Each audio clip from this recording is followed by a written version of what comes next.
Hi friends, welcome back to my channel. সকাল সকাল চলে এসেছি তোমাদেরকে সঙ্গে নিয়ে ব্লগ স্টার্ট করতে। তো চলো এখন থেকে ব্লগটা স্টার্ট করছি। তো তোমরা কেমন আছো? আমি ভালো আছি, আশা করি তোমরা সবাই ভালো আছো। তোমাদেরকে তো কালকেই বলেছিলাম যে আজকে কোথাও যাবার আছে, আজকে যাবো। হ্যাঁ, ডাক্তারখানে যাবো, নিয়ে যাবো। তো সকালেই উঠেছি, ভাত ফুটিয়ে দিয়েছি, ও পাশে ভাত হচ্ছে। এই দেখো আমার ছেলের বদমাশিটা তোমরা দেখো। এই দেখো দেখেছো? ওরকম ভাবেই ও বদমাশি করে সবসময়, জানো তো। আমি ম্যাজিক ব্লগ শেয়ার করতে পারিনি তোমাদের সঙ্গে, কারণ ওকে এই যে বদমাশি করছে, এখন যদি মোবাইলটা দিই তাহলে শান্তভাবে বসবে।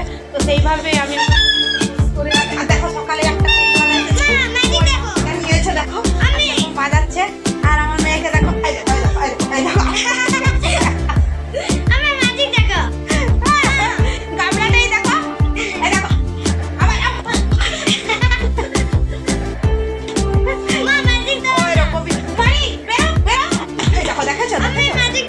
বদমাশি করছে জানো। তার আমার মেয়ে দেখো একটা বেলুন ফুলিয়েছে।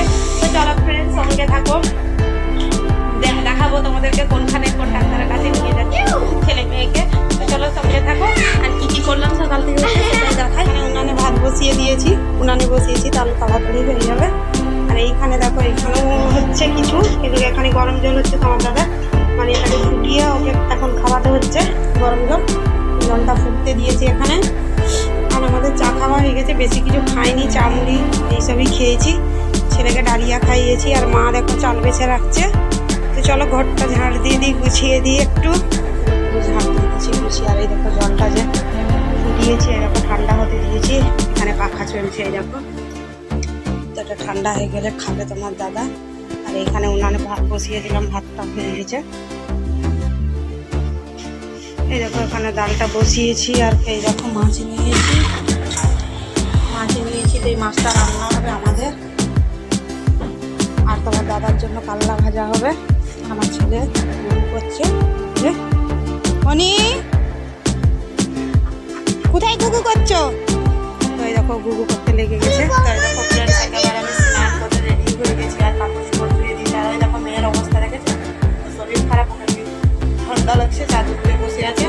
তো চল স্নানটা হয়ে গেছে, এবার একটু ভাত খাবো, কারণ ওদিক থেকে আসতে আমাদের দেরি হয়ে যাবে, 3টা-4টা বেজে যাবে। তো ছেলেকে একটু ডাল ভাত খাবো, আমরা একটু ভাত খাবো। তো চলো খেয়ে তারপরে তোমাদের সঙ্গে। তো এই দেখো এখানে মা ডালটা বাগড়ে দিয়েছে, হয়ে গেছে। আর কাছে আমি তরকারিটা বসিয়েছি, আমি খাওয়া করেছিলাম, আমার ছেলেকে একটু খাওয়াবো। এই দেখো এখানে কাল্লা বানাচ্ছে, এখানে তরকারিটা বসিয়েছে।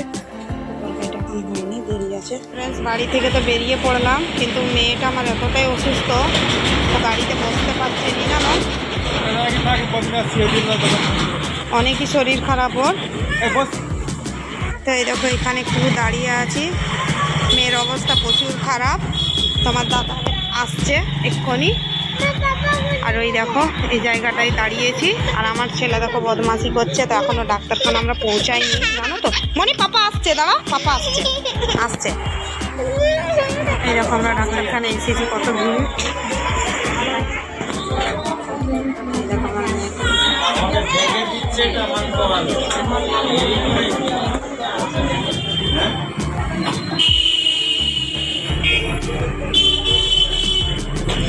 সবকে নিয়ে ঘুরছি, ওষুধ নিয়ে নিয়েছি, ডাক্তার দেখিয়ে দিয়েছি। তো এখন আমরা বাড়ি যাবো। তো মেয়ের জুতো ছিঁড়ে গেছে, জানো, আসার টাইমে ওই স্কুল জুতোগুলো পরে এসেছে।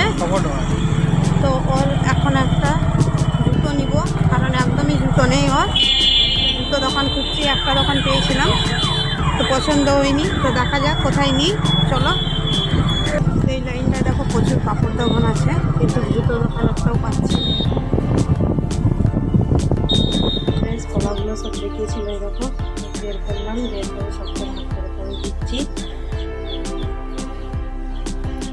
এই দেখো এগুলোও সব ভাগ করে রেখেছি, তাকে তাকে দেবো। আর হচ্ছে মামাদের বাড়িতে দিলাম। আর এই যে এটা আছে, এটাও দিতে হবে। আবার একটা মামাদের বাড়িতে দিতে হবে। আর আমাদের বাড়ির জন্য কিছু রাখতে হবে। তো এই দেখো কলা সবকে ভাগ করছি, গাছের ফল।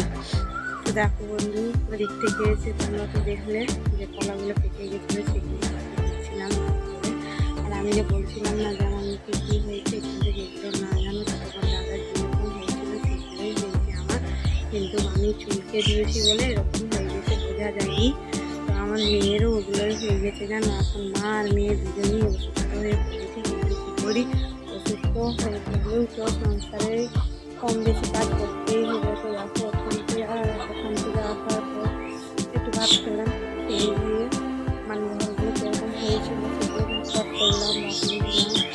আর কলাগুলো সবটা ভাগ করে দিলাম। আর আমার মেয়ে আর এই যে এগুলো দেখা যাচ্ছে না, এগুলো মাথাতেও হয়ে গেছে জানো, মাথায় হয়ে গেছে, মুখের মধ্যে হয়ে গেছে। কিন্তু আমি ভাবছিলাম অন্য কিছু, কিন্তু না, এখন সবাই বলছে আর ডাক্তারও দেখে বলছে যেগুলো হয়েছে পক্স হয়েছে।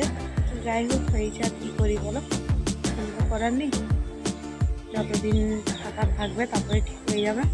তো এরকম কাজ কাম করলাম, করে দিয়ে এরকম বাইরে সব কাপড়গুলো পরে আছে। আর আমার ছেলে সেই তখন থেকে আসছি যে গাড়ির মধ্যে ঘুমিয়েছে, এনে আবার বাড়িতে ঘুম পাড়িয়েছি, ও না এখনও ঘুমিয়ে আছে জানো। তার জানি না ওকে কীরকম লাগছে, ওর শরীরটা কীরকম মনে হচ্ছে। তো এখনও ঘুমিয়ে আছে, এখনও উঠেনি। খাওয়া দাওয়া আজকে তো করলোই না, দুপুরে করাতে পারলাম না, যেটুকু ঘর থেকে খেয়েই গেছে। ওরও কিছু হয়েছে, খাওয়া দাওয়া করছে না, সেদিন থেকে ওরও শরীরটা ভালো নেই। তো দেখা যাক মানে কী হয় ওর আবার। তো চলো কাপড়গুলো তুলি, বিকেল হয়ে গেল, দেখো বেলা ডুবে গেছে, সূর্য ডুবে গেছে। কাপড়গুলো তুলবো, তুলে আর ছেলে উঠলে ছেলেকে একটু নিয়ে বসতে হবে, কারণ ও প্রচুর জিদ করবে জানো। তো দেখো ফ্রেন্ডস, কালকে রাত্রে ব্লগটা শেষ করতে পারলাম না, কারণ অনেকই খারাপ লাগছিল। তো আজকে চলো বসলাম, তো আমাদের সঙ্গে একটু কথা বলবো আর ব্লগটা শেয়ার করবো, শেষ করবো।